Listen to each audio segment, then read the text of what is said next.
Saúde os irmãos com a paz do Senhor.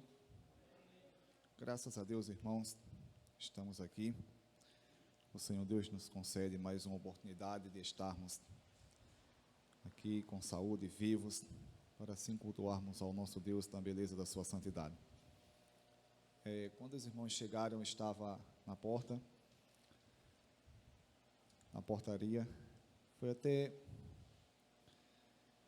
algo que eu tinha conversado com o diácono Gilberto, o diácono Josivaldo, e na verdade eu não tinha nem comentado com os irmãos na igreja, mas acredito que os irmãos perceberam que o diácono Josivaldo ele estava ficando na portaria, e foi decidido entre nós, eu, Josivaldo e Gilberto, ficar uma pessoa na portaria. Até porque, irmãos, um exemplo, está todo mundo de costa aqui. Deus livre a gente, aqui é uma passagem. Deus livre a gente e vê um cara num cavalo, isso acontece. Já aconteceu na Assembleia de Deus em Riachão, de um bêbado entrar e querer bater no pastor pregando no púlpito. E ele só não bateu porque alguns irmãos se atravessou na frente. Ele ia bater no pastor. E veio na minha ideia, quando a gente estava orando, quando a gente se ajoelha para orar, fica todo mundo ajoelhado e orando. Se entrar algum bêbado, ou acontecer alguma coisa, né? Então é bom ter uma pessoa na portaria. Até porque está todo mundo de costa aqui. Tem uma pessoa na portaria. Oi? Peguei. Aí eu conversei com o Josivaldo, no caso o Gilberto, ele não pode ficar, porque ele fica na sonoplastia,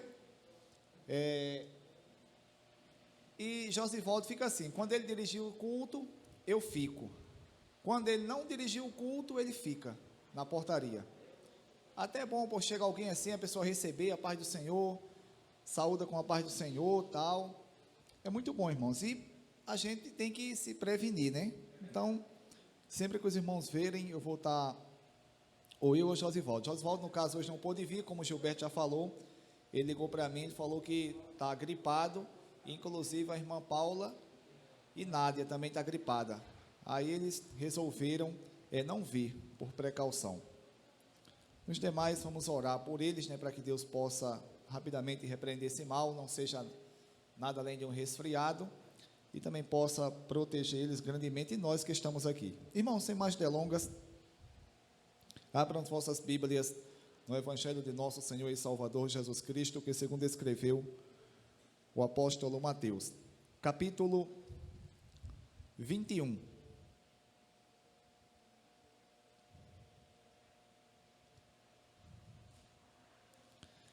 A partir do versículo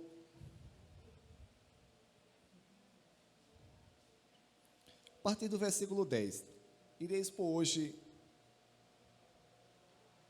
o texto onde Jesus ele amaldiçoa a figueira, mas eu vou ler a partir do versículo 10, para que os irmãos tenham uma compreensão melhor. Ou sirva como introdução ao que irá ser exposto. Diz assim: quando Jesus entrou em Jerusalém, toda a cidade ficou agitada e perguntava: quem é este? A multidão respondia: este é Jesus, o profeta de Nazaré da Galileia. Jesus entrou no templo e expulsou todos os que ali estavam comprando e vendendo. Derrubou as mesas dos cambistas e as cadeiras dos que vendiam pombas. Ele lhes disse: está escrito, a minha casa será chamada casa de oração, mas vocês estão fazendo dela um covil de ladrões. Os cegos e os mancos aproximaram-se dele no templo, e ele os curou.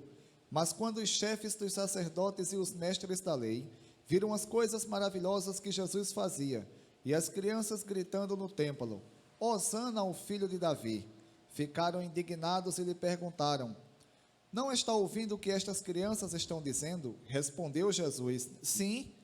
Vocês nunca leram? Dos lábios das crianças e dos recém-nascidos suscitaste louvor.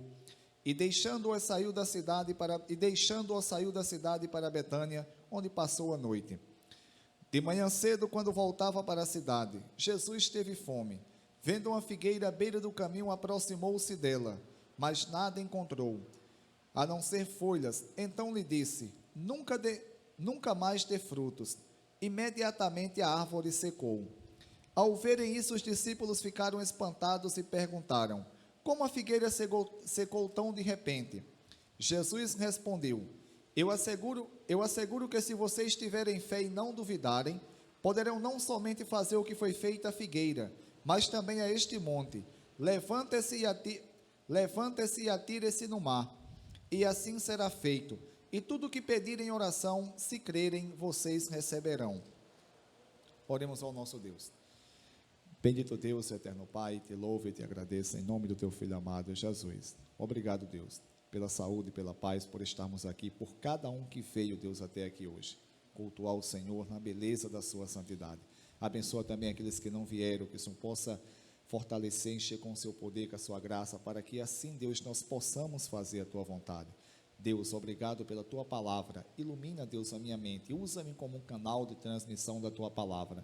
Que eu não venha aumentar, que eu não venha diminuir, mas que eu venha expor, Deus, a tua palavra de conformidade foi inspirada pelo teu Santo Espírito.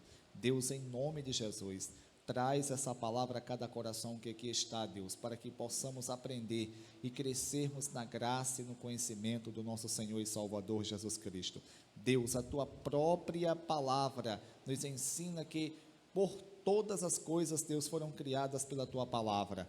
Todas as coisas que existem, inclusive, Deus, todo o universo é sustentado pelo poder da tua palavra. Deus, foi tua palavra que nos criou. Deus, foi tua palavra que nos regenera. É mediante, Deus, a tua palavra que gera fé em nossos corações. Portanto, Deus, em nome de Jesus, que a tua palavra, Deus, ela produza o resultado para qual ela foi enviada. Que nada, Deus, que absolutamente nada venha tirar, Deus, a atenção de nós aprendermos do Senhor e assim, Deus, crescermos cada dia mais na graça e no conhecimento e através da tua palavra, Deus, possamos cada dia mais ser pessoas firmes no Senhor, em nome de Jesus. Amém.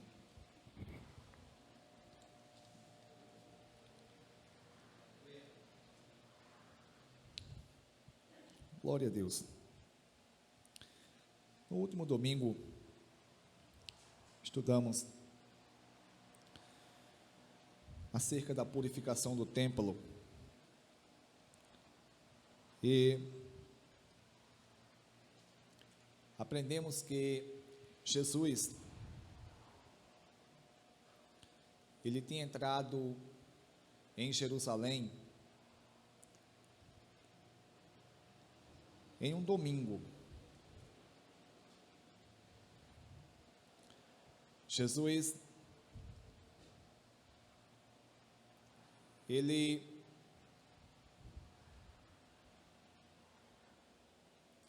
entrou no templo, viu os cambistas que estavam ali fazendo do templo, da casa de Deus, da casa de oração, onde Deus manifestava a sua glória, um comércio.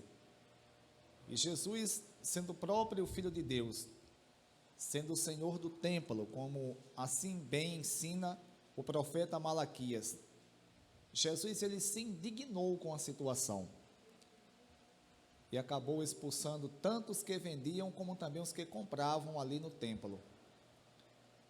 E assim Jesus, ele faz uma purificação do templo. É bem verdade que, como nós aprendemos no último domingo, que o Evangelho, não só no Brasil, segmento religioso evangélico não só no Brasil, mas como também em muitos e muitos outros países, como exemplo, os Estados Unidos da América, que no século passado foi um grande celeiro de missionários, grandes avivamentos surgiu nos Estados Unidos da América, e hoje é um país que eu posso, com toda a categoria, como alguns teólogos já disseram, posso também afirmar, baseado na palavra de Deus, que é um país pós-cristão. Hoje, o presidente eleito dos Estados Unidos, ele apoia completamente o aborto, ou seja, o assassinato de crianças. Portanto, a gente tem que ter muito cuidado. em quem votarmos, principalmente se tratando de deputados estaduais, federais, senadores e principalmente o presidente. Principalmente o presidente. Esse presidente que está aí, o Jair Bolsonaro, se eu disser para vocês que ele me agrada 100%, eu estou enganado. Ou estou mentindo. Votei nele. Agora, ele defende alguns princípios que, mesmo ele não sendo crente, ele defende alguns princípios bíblicos. Então, temos que ter muito cuidado em relação a isso. Se Jesus, ele hoje viesse à Terra, com certeza Jesus, ele ia se indignar muito com o que as pessoas estão pregando acerca dele, com o que estão fazendo do Evangelho e usando o nome dele. Portanto, Jesus naquela ocasião, ou nessa época, ele se indignou e purificou o templo. Imagina só nos dias atuais, imagina só hoje em dia, porque eu acredito que hoje em dia é pior. Estive na casa do nosso irmão João, na última sexta-feira, fazendo uma visita, e conversamos um pouco acerca do Evangelho, e mostrando que a Bíblia Sagrada ensina acerca da palavra de Deus. E uma pessoa chegou a dizer, a esposa do irmão João, no caso uma senhora, chegou a dizer a ela que se nós, dependendo da nossa fé, Júnior, a gente consegue o que a gente quiser, porque no caso a irmã, a esposa do irmão João, citou que fez uma campanha e Deus abençoou ela em algo que ela estava pedindo a Deus. Aí essa pessoa chegou e falou para ela que, dependendo da fé que nós tivermos, nós temos que fazer isso mesmo, fazer campanhas e fazermos votos a Deus. E não é bem assim. A gente faz votos a Deus, por quê? Porque a gente somos gratos a Deus. Um exemplo, eu até contei um exemplo que já aconteceu comigo. Aconteceu algo comigo que eu fui grato a Deus, eu fiz um voto a Deus e paguei aquele voto a Deus. Mas isso não quer dizer que, um exemplo, eu vou fazer um voto a Deus, Deus, vou fazer um voto agora e o voto vai ser esse. Eu vou fazer uma campanha de 7 semanas ou 21 semanas, como é muito costumeiro fazer. E eu quero um apartamento lá em João Pessoa para mim. Isso não existe, irmãos. Jesus não veio dar isso a gente, não. Jesus não veio dar isso a gente, não. Jesus veio trazer salvação. Não foi trazer bênçãos materiais, não. Porque o que adianta o homem ganhar o mundo inteiro e perder a sua alma? Não adianta de nada. Portanto, temos que saber o que a palavra nos ensina. Não é à toa que Jesus, naquela época, ele veio e purificou o templo. Expulsou os cambistas, os que compravam, os que vendiam, os que trocavam dinheiro. Se ele viesse hoje também, ele se indignaria com o que estão fazendo com o Evangelho. Estão, na verdade, profanando, ridicularizando o Evangelho, usando o nome de Deus para se enriquecerem ilicitamente. Isso é mais do que errado, irmãos. Portanto, Jesus, ele, após a purificação do templo, ele adentrar o templo, curar os coxos, os mancos, e as crianças que ali estavam começaram a gritar: Hosana ao filho de Davi. Ali os sacerdotes, os mestres da lei ficaram indignados e perguntaram a Jesus: o senhor não está ouvindo o que as crianças estão dizendo, não? Jesus respondeu: sim, dos lábios das crianças e dos recém-nascidos suscitaste louvor. Exatamente citando Salmos, de número 8, versículo 2.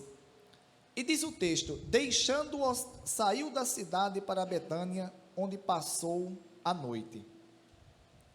Deixando-os, saiu da cidade para Betânia, onde passou a noite. Irmãos, esse acontecimento da figueira, ele provavelmente, ele aconteceu numa terça-feira. Por quê? Porque Jesus entra em Jerusalém no domingo. Ele entra em Jerusalém no domingo. Como nós aprendemos aqui, que o evangelista Marcos, ele registrou, Na segunda-feira, Marcos registra esse detalhe, Jesus, ele volta novamente para Jerusalém. E esse evento aqui, mais uma vez, apenas Marcos registra com esse detalhe, que Jesus estava novamente em Jerusalém, ou estava...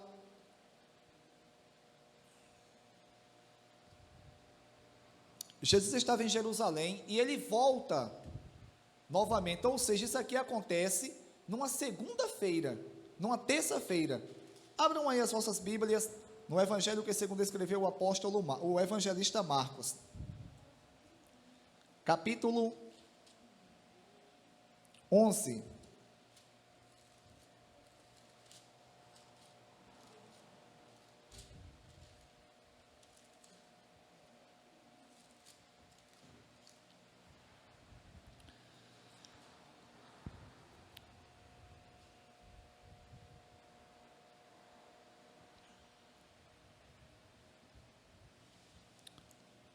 A partir do versículo 8.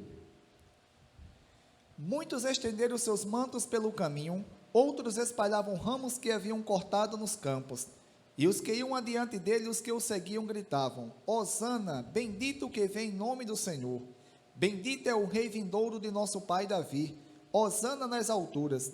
Jesus entrou em Jerusalém, dirigiu-se ao templo, observando tudo à sua volta, e como já era tarde, foi para Betânia, ou seja, ele observou tudo em volta, viu que era tarde e foi para Betânia.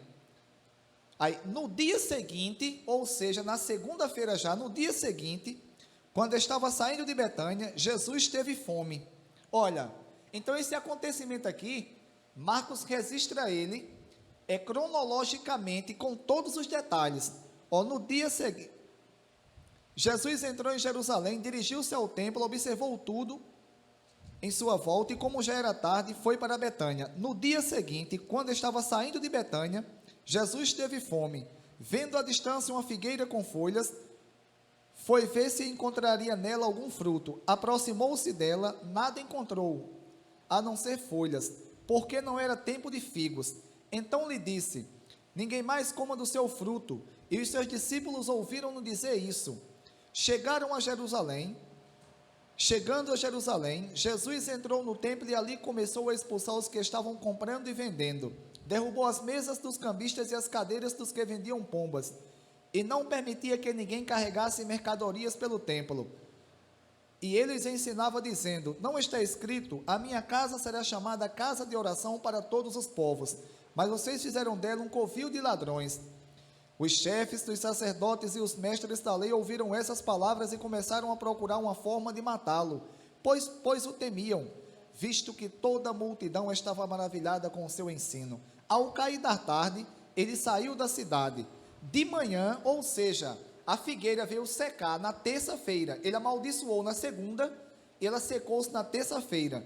De manhã, ao passarem, viram a figueira seca e as raízes, viram a figueira seca desde as raízes. Pedro lembrou-se, disse a Jesus: mestre, vê, a figueira que amaldiçoaste secou.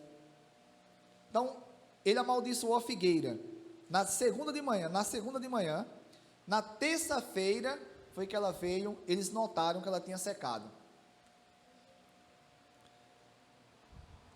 Versículo 17 do capítulo 11 do capítulo 21 do Evangelho que segundo escreveu Mateus, diz assim: e deixando-os, saiu da cidade para Betânia, onde passou a noite. De manhã cedo, quando voltava para a cidade, Jesus teve fome.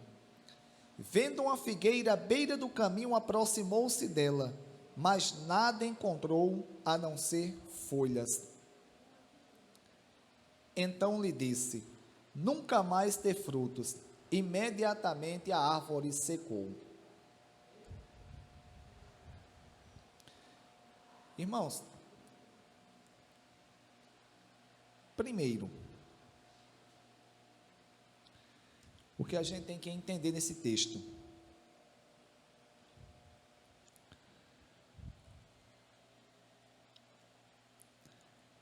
é que As figueiras que normalmente tinham em Jerusalém é muito diferente das figueiras que nós temos hoje. Um exemplo, na minha rua, a rua Antônio Cosmo de Lima, divulgo, Rua da Tapa, existe um monte de pé de figueiras e nenhuma tem fruto. É porque esse tipo de figueira aqui é um tipo de figueira que não dá fruto.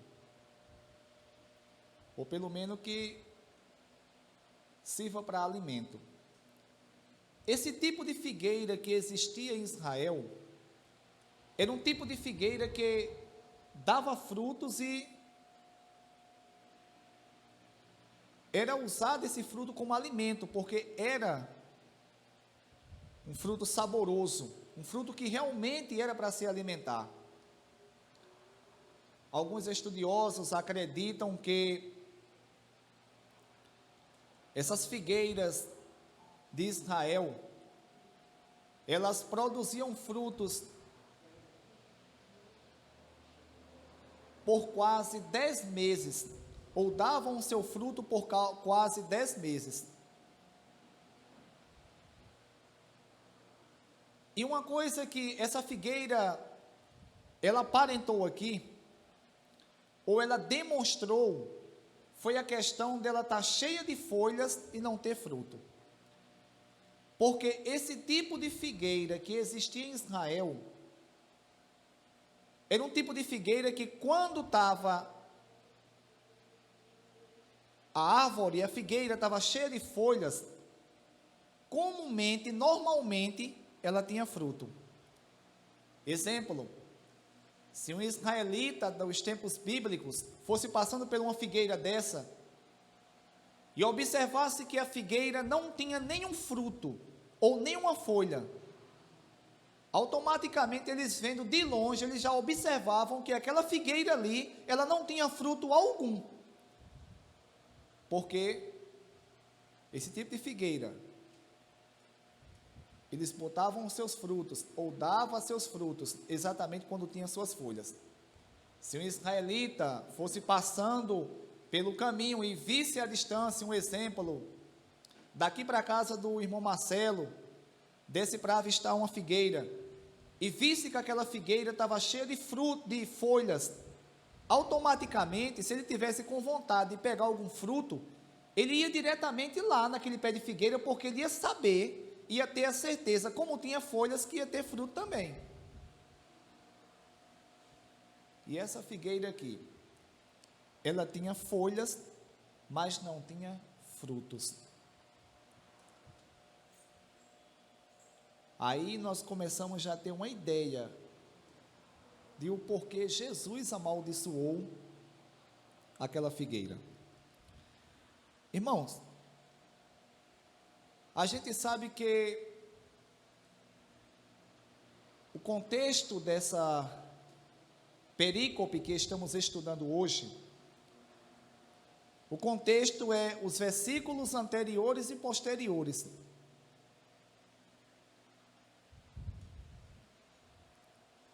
E o contexto, os versículos anteriores dessa perícope que estamos estudando hoje, fala que Jesus adentrou em Jerusalém, e ali próximo da Páscoa, já com certeza estava chegando ali muitos israelitas que vinham de outras nações, israelitas que tinham saído pelo mundo, seja por conta de guerras, seja por conta das secas que costumeiramente assolavam a nação de Israel. Até mesmo acredito que prosélitos estavam vindo até Jerusalém para assim celebrarem a Páscoa.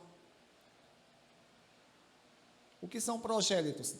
Um prosélito é uma pessoa que é convertida ao judaísmo. Na verdade, é uma pessoa que naquela época dos tempos bíblicos, principalmente no Antigo Testamento, isso acontecia muito, e também no período do Novo Testamento, o povo de Israel, eles falavam acerca do Deus de Israel para as demais pessoas que não conheciam, um exemplo, as demais nações. E aquelas pessoas que decidiam em seu coração seguir ao Deus de Israel, ou seja, se converter ao Deus de Israel, era conhecido como prosélitos, ou prosélito. E nessa época festiva, de festas em Jerusalém, das festas fixas em Jerusalém, muitos e muitos prosélitos, como também judeus que estavam espalhados por todo o mundo, eles retornavam ou vinham a Jerusalém para cultuar a Deus, para apresentar seus sacrifícios, para apresentar suas ofertas ao Deus de Israel.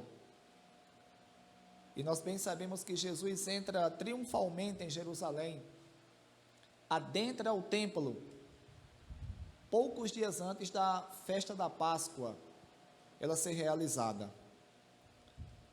E o templo de Jerusalém, um templo suntuoso, um templo magnífico, templo esse que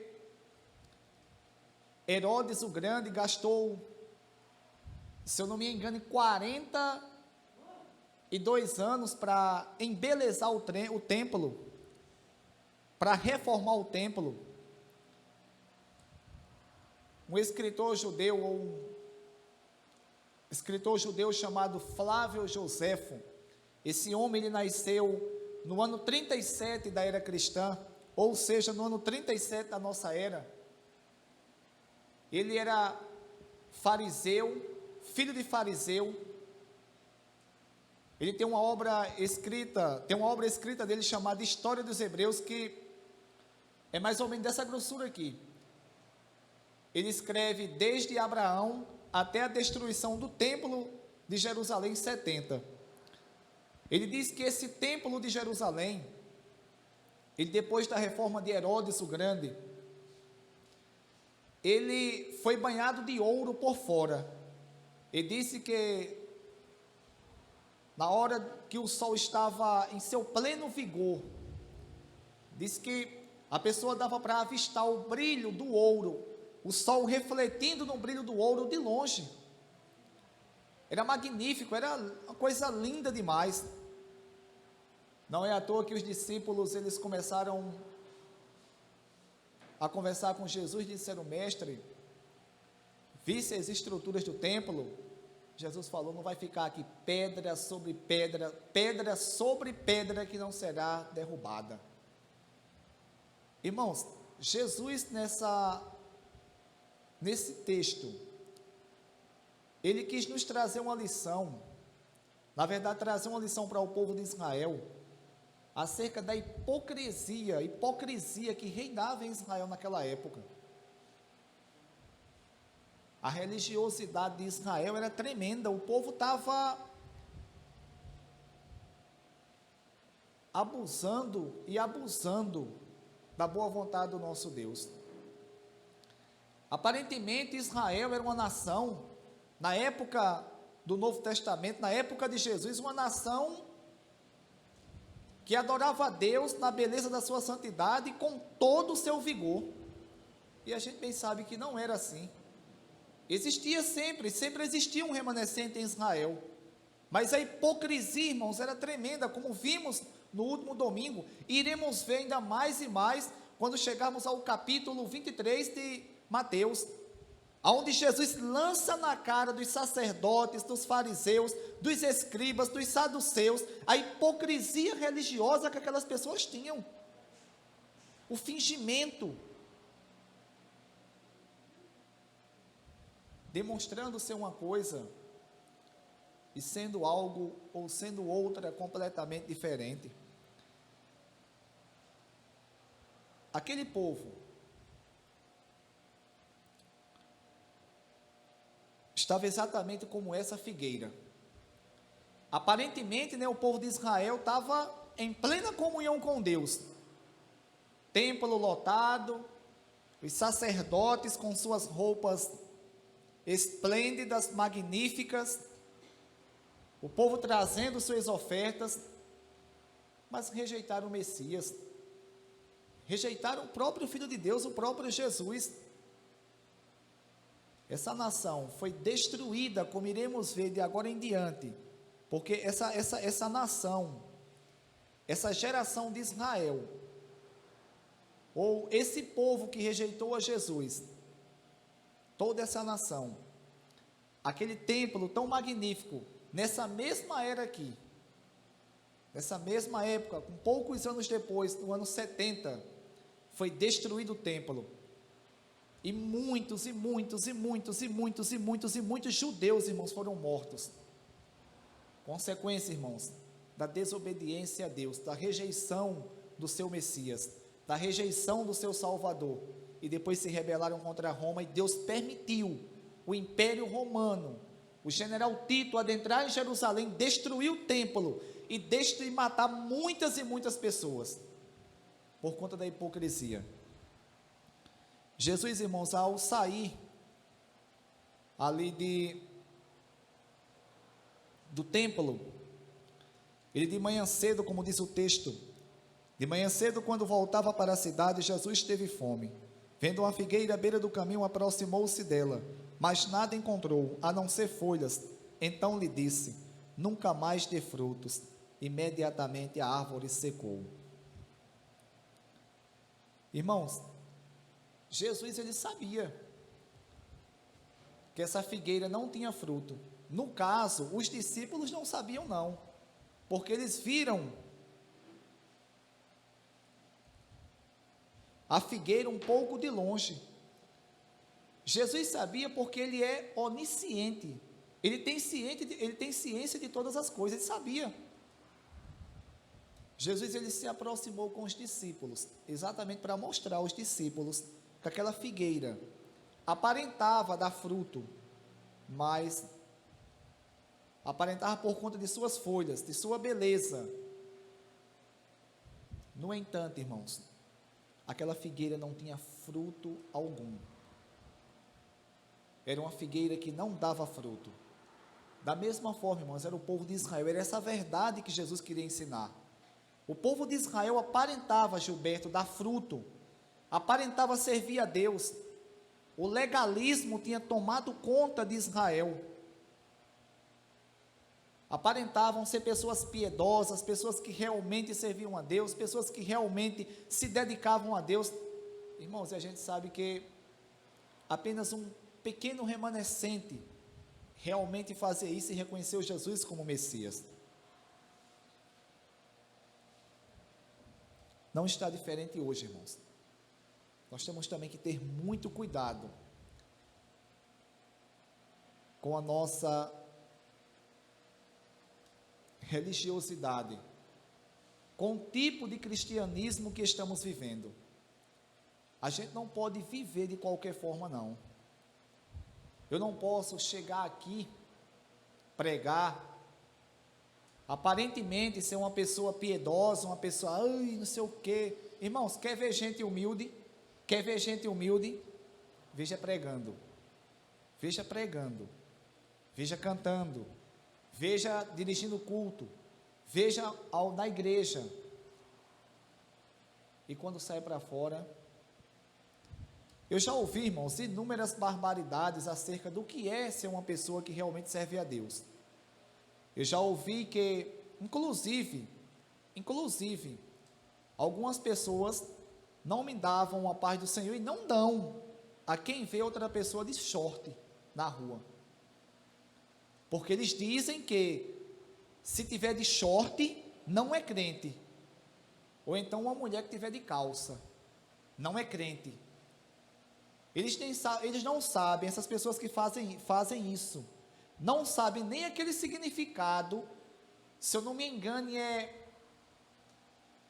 o Êxodo ou Deuteronômio, que fala que homem não pode usar roupa de mulher e mulher não pode usar roupa de homem. O que acontecia ali era o seguinte, só para os irmãos terem uma ideia, o povo de Israel entrou em Canaã, os cananeus, lembram que eu expliquei aqui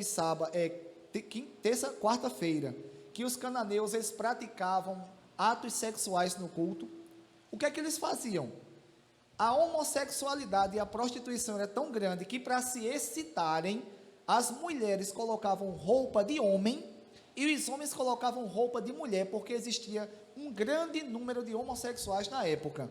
É por isso que Moisés escrevendo, ele fala, homem não coloque roupa de homem, e mulher não coloque roupa de mulher. Até porque, irmãos, até porque a única diferença da roupa da mulher para a roupa do homem, lá na época dos tempos bíblicos, era só o tamanho, porque ambos usavam túnicas. Era só o tamanho. Está entendendo? Era só o tamanho. É claro que tem short que é pecado, tem calça que é pecado. Agora, cabe à pessoa que usar, ver o que é de acordo com a palavra ou não. Mas, infelizmente, eu já passei por inúmeras pessoas de camiseta ou de short e as pessoas não davam a paz do Senhor. Porque eles diziam que ser crente é estar de calça todo e qualquer momento. Irmãos, se a pessoa gostar de estar de calça, um exemplo, meu avô, o pai da minha mãe, ele nunca foi crente. Eu acho que a única vez, deixa eu lembrar, que eu vi ele de short, foi quando ele adoeceu lá no Edgley, que ele foi para o hospital, fui visitar ele, e nunca foi crente, era um costume dele. Tem pessoas que gostam de usar, e se gosta, agora, claro que tem alguns shorts que homem usa que não é correto, como também mulher. Agora, determinar que uma peça de roupa, como também tem saia, tem blusa que é lascívia, é crente por conta daquilo? Irmãos, isso é legalismo. Isso é a pessoa não entender a palavra de Deus e querer camuflar, querer maquiar o cristianismo. O cristianismo, ele não se resume em uma roupa, não. É claro que nós que somos crentes, nós temos que sabermos nos vestir, mas não se resume a uma roupa, não. Eu poderia estar aqui, irmãos, de terno, de gravata, até porque aqui é muito quente, né? Aqui é mais baixo ainda, ó. Aqui, quando geralmente só ligar o ventilador, eu saio daqui suado. Aqui é quente. E graças a Deus, assim, não é o nosso pastor Bosco, ele não, assim, exige que nós ficamos aqui pregando ou dirigindo o culto de terno. Não há uma exigência. Claro que no dia da ceia a gente procura vir com roupa social, gravata, terno, o sol de... compadinho aí, ó. Mas eu poderia muito bem estar aqui, irmão, sabe como?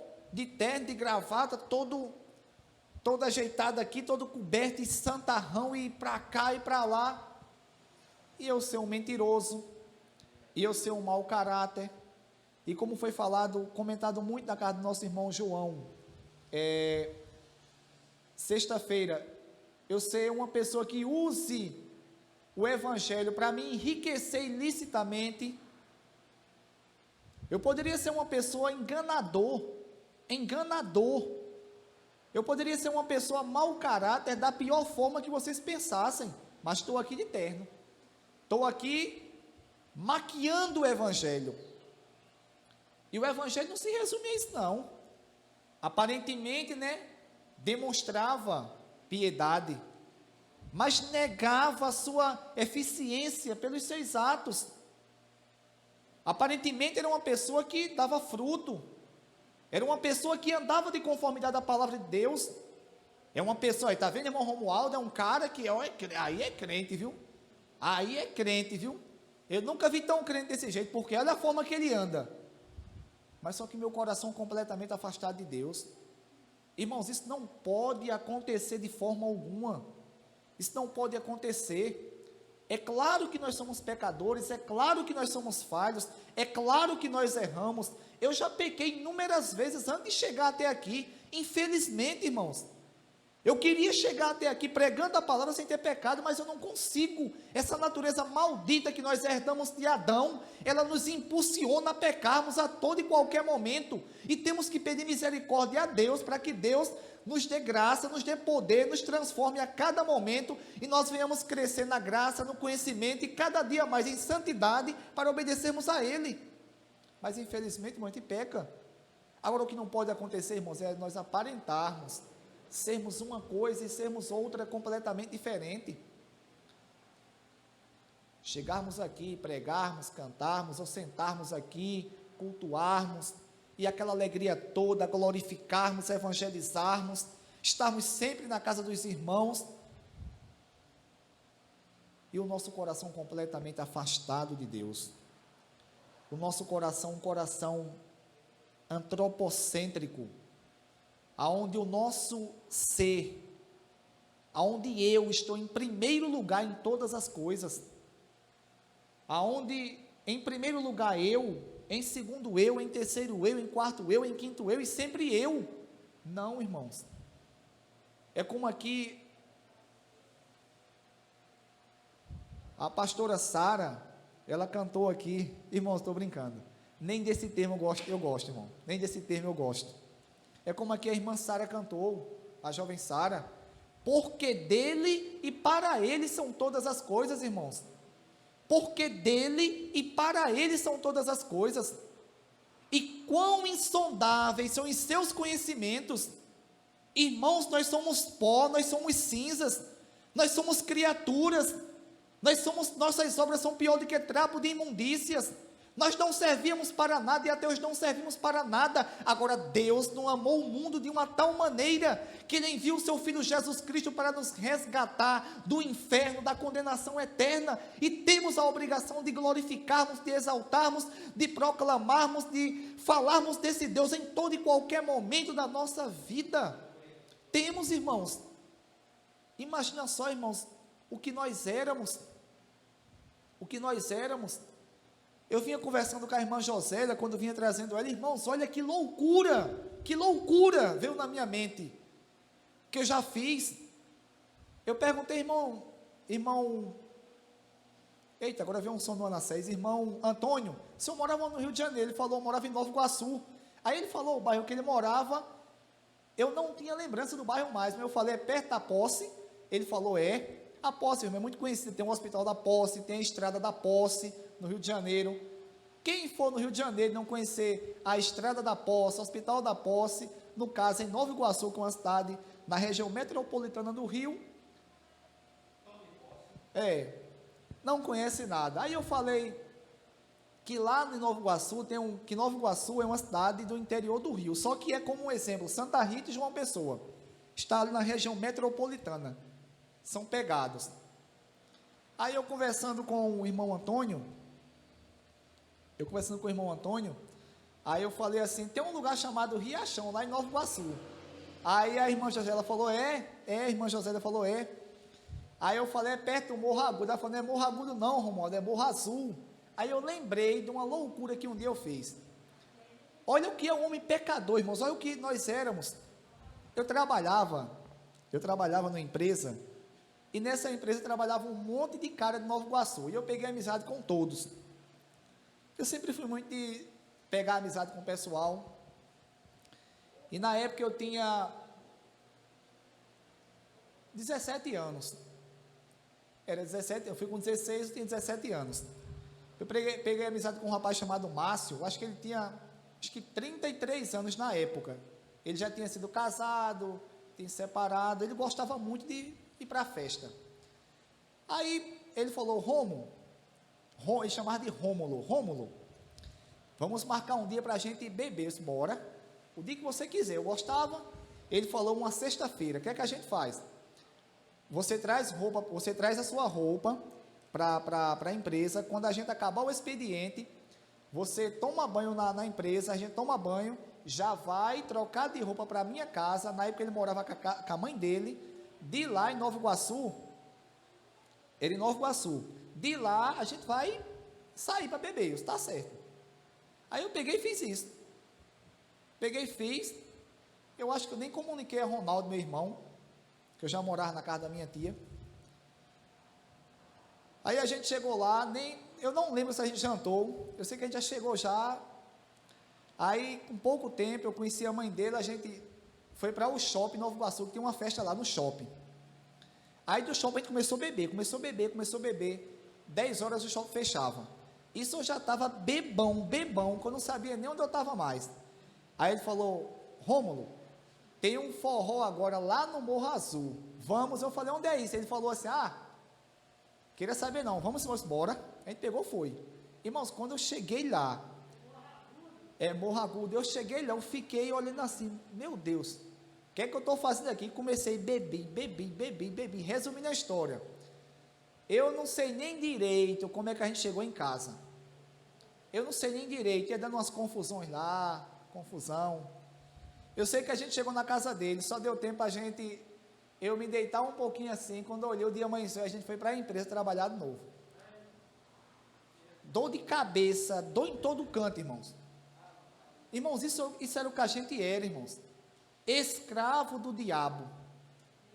Escravo do diabo. Aí Deus, Ele olhando essa situação, Marcelo, sua, minha, de todos que aqui estão, Ele ama o mundo de tal maneira, de todas as pessoas na verdade, Ele ama de tal maneira que Ele fala, não, eu vou enviar o meu único filho para morrer, para resgatar todas essas pessoas da escravidão do pecado. Foi isso que Deus fez, irmãos. Aí hoje, a gente não vai se dedicar a esse Deus, não vamos procurar darmos frutos. Como é que eu dou fruto para Deus? É simples. Mesmo em meio à nossa pecaminosidade, às nossas falhas, os nossos defeitos, só basta nós ficarmos de prontidão em obedecer ao nosso Deus. Mesmo com todas as falhas que nós temos, procurarmos obedecer ao nosso Deus em tudo. Mesmo quando nós errarmos, quando nós pecarmos, pedirmos perdão a Deus, pedirmos misericórdia para que Ele venha colocar arrependimento de imediato em nossos corações. Irmãos, aquele povo de Israel, eles estavam tão envolvidos com o pecado, mas tão envolvidos com o pecado, que eles, dentro do coração, dos corações daquelas pessoas, eles pensavam que estavam certos, que estavam fazendo a vontade de Deus, e pelo contrário, eles estavam rejeitando a Deus. Jesus, quando Ele chega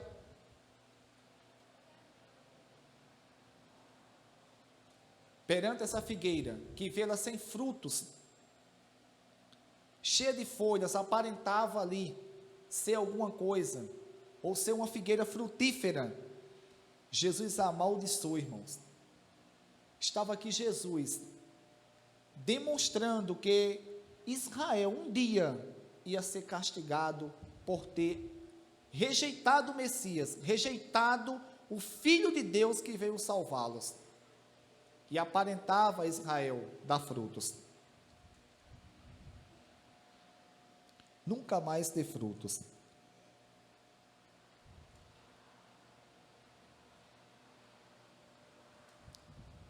Versículo 20. Outro ponto também que eu quero me deter aqui e explicar.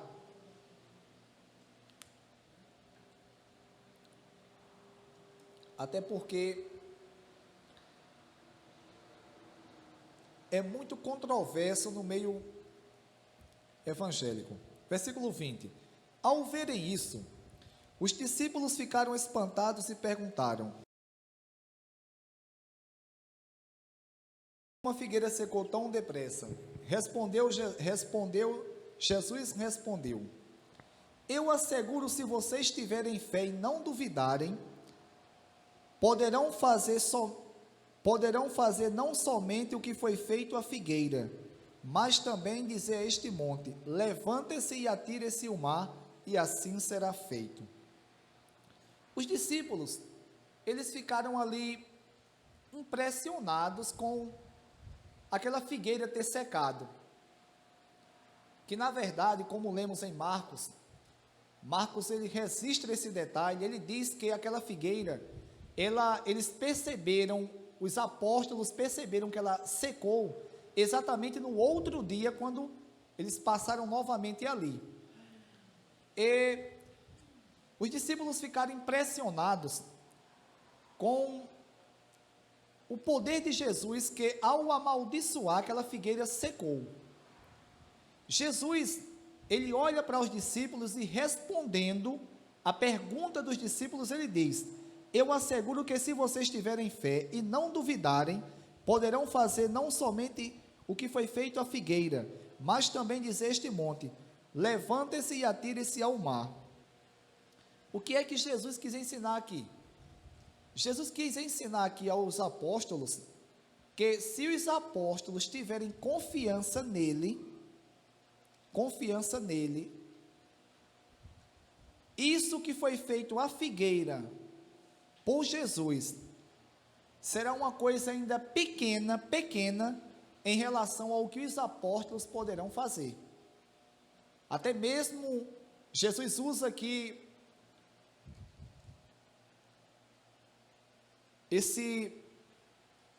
usa o monte como exemplo. Poderão dizer ao monte: atire-se daqui, levante-se daqui e atire-se ao mar.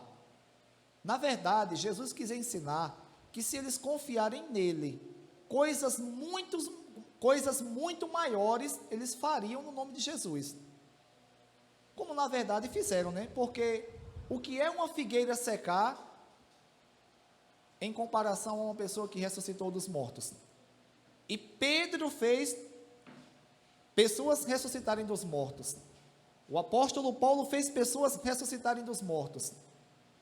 A Bíblia vai nos ensinar que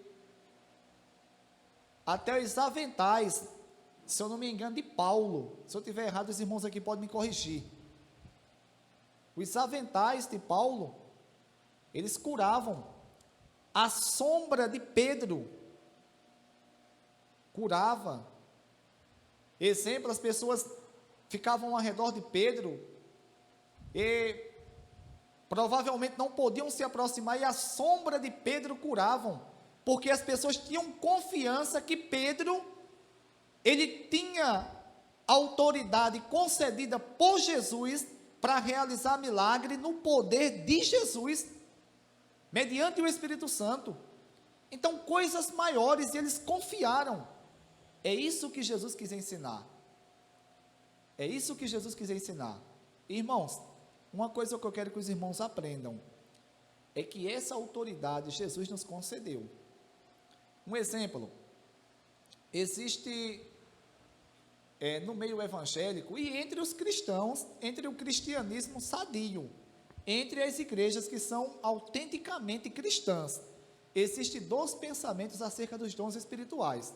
O primeiro pensamento: na verdade, existem dois extremos. O primeiro pensamento é um extremo. O primeiro pensamento, alguns alguns teólogos acreditam que os dons espirituais, ou seja, os dons espirituais, sejam eles quais forem, eles foram unicamente para o tempo dos apóstolos. E após a morte do último apóstolo, cessou os dons espirituais. Outro grupo, dentro já desse grupo, acredita que alguns dons cessaram, outros não. Está entendendo? E existe outro grupo de pessoas, estudiosos, igrejas que acreditam que os dons espirituais são para a atualidade. Um exemplo, a Congregacional do Calvário. Nós acreditamos que, até porque está na nossa confissão de fé, e biblicamente a Bíblia vai nos apoiar para que nós venhamos afirmar isso, que os dons espirituais são para a atualidade. Um exemplo, eu não sei se Júnior, ele já falou em línguas estranhas. Já falaste, Júnior? Júnior, Gilberto, eu já vi. Eu nunca falei, não sei se o irmão Deneval já falou em línguas estranhas. Pronto, irmão Deneval. Isso é um dom concedido pelo Espírito Santo, falar em línguas estranhas. Quem é que entende, Romualdo, línguas estranhas? Se um exemplo, tem um dom de línguas e tem um dom de interpretação de línguas. Eu não tenho nenhum dom de línguas e nenhum de interpretação de línguas. Tem pessoas que têm só o dom de línguas. Essa pessoa que tem só o dom de línguas, só quem vai entender ele falando em línguas estranhas é o próprio Deus. É uma oração a Deus. Satanás não entende, os demônios, nenhum dos demônios entende, anjos não entendem, só Deus entende, porque fala diretamente a ele. Está entendendo? Já tem outras pessoas que têm um dom de interpretação de línguas. Exemplo, vamos supor que um dos irmãos aqui que falam em línguas, começasse alguém a pregar, ou como costumeiramente e corretamente um louvor, e ali a gente sabe que a Bíblia diz que o Espírito de Deus, ele se move, ele movimenta-se, ele está no meio dos louvores, e a gente sentindo a presença do Espírito Santo, falássemos em língua, alguém falasse, e outro irmão tivesse o dom de interpretar, interpretava aquele falar em língua, ou seja, aquela oração. Exemplo também, tem pessoas que, os que não creem no dom de cura, creem que Jesus, ele não cura na atualidade, ele tem poder para curar, só que ele não nos concedeu esse poder, isso é errado, está entendendo? Deus, ele concedeu os dons espirituais, tanto para os apóstolos, como também para nós que estamos aqui hoje. Exemplo, se nós tivermos fé, e também for da vontade de Deus, a gente pode orar por uma pessoa enferma e a pessoa ficar curada. Eu, particularmente, para a honra e a glória de Deus, eu já orei uma vez com o irmão Adão, por uma criança, e essa criança estava doente, e fazia alguns dias que não tinha se alimentado, e no mesmo dia, a gente orou, o irmão Adão foi ousado em dizer, traga a comida que ela vai comer agora. Eu fiquei até com medo, disse, rapaz, será que vai? E a mãe da criança trouxe, e a criança comeu naquele mesmo instante, para a honra e a glória de Deus. E assim, irmãos, acredito que cada um aqui já teve uma experiência de orar por alguém, de orar por uma pessoa endemoniada, isso é o poder de Deus. Um exemplo, se vocês verem, não estou desejando para ninguém, mas se acontecer de uma pessoa aqui na Vila da Torre, seja lá onde for, se manifestar, irmãos, não tenham medo não tenham medo de forma alguma não, olhe para ele e diga em nome de Jesus, use o nome de Jesus, em nome de Jesus, saia. Pode falar, irmão, com toda confiança e autoridade, que você vai ver a queda, porque o poder de Jesus é poderoso. Pode falar com toda confiança, em nome de Jesus, saia, em nome de Jesus, que vocês vão ver que Jesus vai expulsar, irmãos. Portanto, que os irmãos orem constantemente pelos enfermos, pelos dons espirituais, pelos dons ministeriais, está entendendo, irmãos? Para que nós possamos ser cheios do Espírito de Deus. Portanto,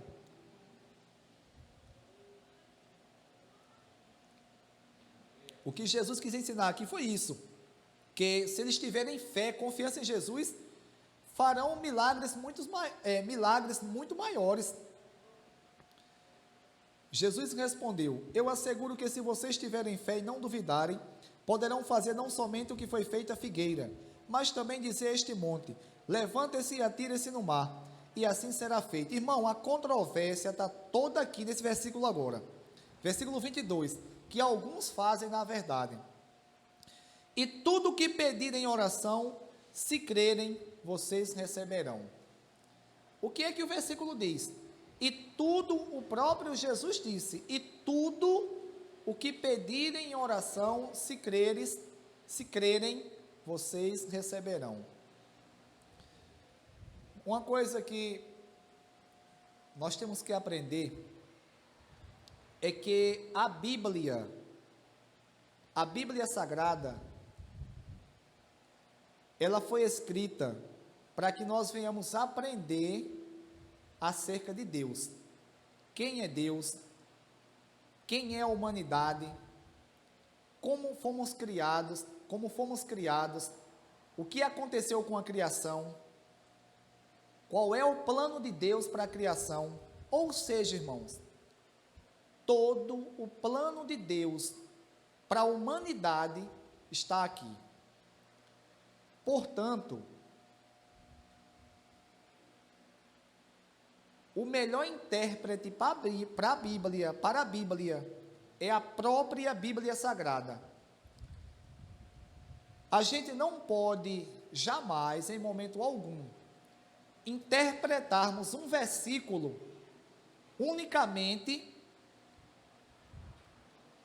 afastando ele ou tirando ele de seu contexto imediato, que são os versículos anteriores e os versículos posteriores, ou então de um contexto geral das Escrituras, ou de uma teologia bíblica. Para nós não errarmos na interpretação da Bíblia, temos que interpretar a Bíblia pela própria Bíblia. A Bíblia interpreta a própria Bíblia.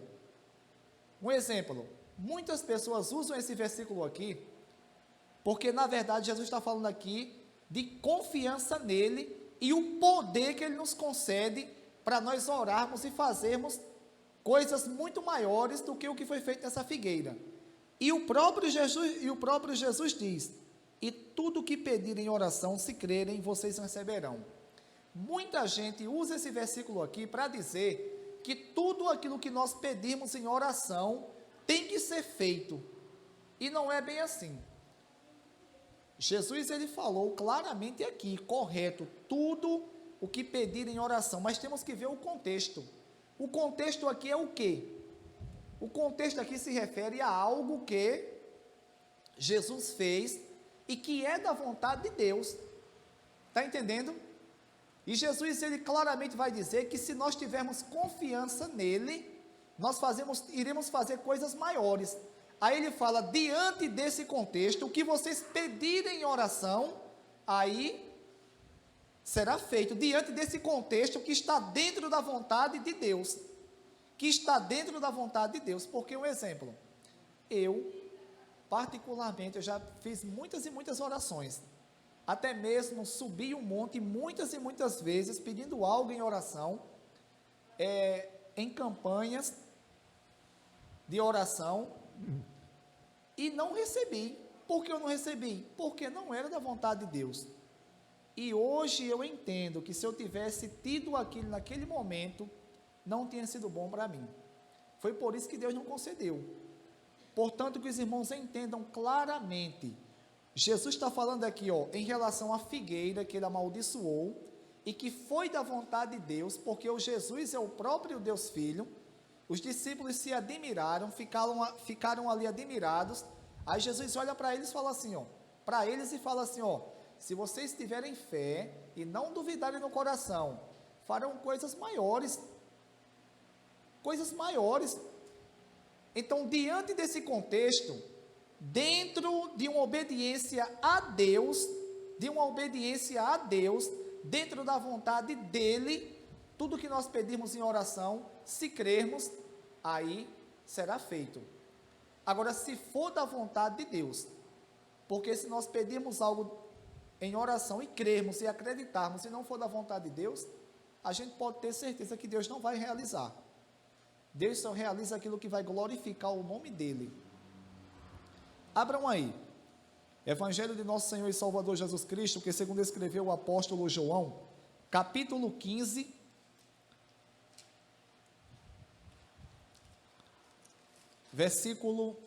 a partir do versículo 5. A partir do versículo 1, para os irmãos entenderem esse texto. Vocês vão notar aqui que está se falando aqui de frutos, de dar frutos. E esses frutos é glorificar a Deus, é para glorificar a Deus. Capítulo 15, versículo 1. Jesus falando: eu sou a videira verdadeira, e meu pai é o agricultor. Todo ramo que estando em mim não dá frutos, ele corta, e todo que dá fruto ele poda, para que dê mais fruto ainda. Vocês estão limpos pela palavra que tenho falado. Permaneçam em mim, e eu permanecerei em vocês. Nenhum ramo pode dar fruto de si mesmo se não permanecer na videira. Vocês também não podem dar fruto se não permanecerem em mim. Eu sou a videira, vocês são os ramos. Se alguém permanece em mim e eu nele, esse dará muito fruto, pois sem mim vocês não podem fazer coisa alguma. Se alguém não permanecer em mim, será como um ramo que é jogado fora e seca. Tais ramos são apanhados, lançados ao fogo e queimados. Versículo 7, se vocês permanecerem em mim, e as minhas palavras permanecerem em vocês, pedirão o que quiserem e será concedido. Meu Pai é glorificado pelo fruto que vocês derem, meu Pai é glorificado pelo fruto que vocês derem muito, meu Pai é glorificado pelo fato de vocês darem muito fruto, assim serão meus discípulos. Está entendendo, irmãos, que a ideia aqui é fruto, e esse fruto que vem a glorificar a Deus. Se nós permanecermos em Deus, permanecermos nele, e na sua palavra, aí tudo que pedirmos será feito. Mas como o que é permanecer em Deus? É permanecer de acordo com os mandamentos dele, a palavra dele. E se eu permaneço de acordo com a palavra de Deus, automaticamente o meu pensamento vai ser unicamente voltado a glorificar o nome de Deus. Aí, diante de tudo isso aí, se nós pedirmos algo, aí Deus nos concede. Entenderam? Portanto, irmãos, as Escrituras é muito fácil. Estou lendo um livro que o reverendo Oséias, eu acho que eu nunca chamei ele de reverendo, vou chamar ele de reverendo. O reverendo Oséias, ele me deu sobre pregação expositiva. E o escritor, ele vem mostrando o que é pregação expositiva e como ela é importante para a igreja. E como a pregação expositiva, ela incentiva a igreja a estudar a palavra e conhecer. Irmãos, um dia eu vou sair daqui. Eu não sei quem vai me substituir, se um de vocês aqui, se alguém que vai se converter, está entendendo? Se alguém que vir da sede, eu espero, irmãos, que quando eu sair daqui, até porque isso já foi um plano de Oséias, quando ele saísse daqui, não vir mais ninguém da sede, ficasse alguém aqui, no caso eu não moro aqui na torre, mas moro bem próximo, e agora que fica alguém daqui mesmo, para tomar conta da igreja aqui, para que venha estar aqui todo e qualquer momento, de manhã, de tarde, de noite, sempre aqui, junto com os irmãos. Irmãos, aonde vocês estiverem, quem esteja pregando, estejam sempre com as Bíblias abertas, para verificar o que a pessoa está dizendo. Cada versículo que lerem, observem, analisem, prestem atenção quem não sabe ler, para ver o que a pessoa está dizendo, se realmente é de acordo com a Bíblia ou não. Que Deus em Cristo Jesus abençoe a cada um. Aprendemos hoje o porquê Jesus amaldiçoou a figueira. E essa parte onde fala acerca que se crermos em Jesus, coisas maiores faremos do que simplesmente fazer com que uma figueira seque. Mas coisas bem maiores, como assim muitos e muitos que creem em Jesus têm feito. Então que Deus em Cristo abençoe a cada um. Vamos ficar, ou fiquem de pé, que eu já estou de pé no caso, né? Para orarmos ao nosso Deus e já agradecendo a Ele por tudo.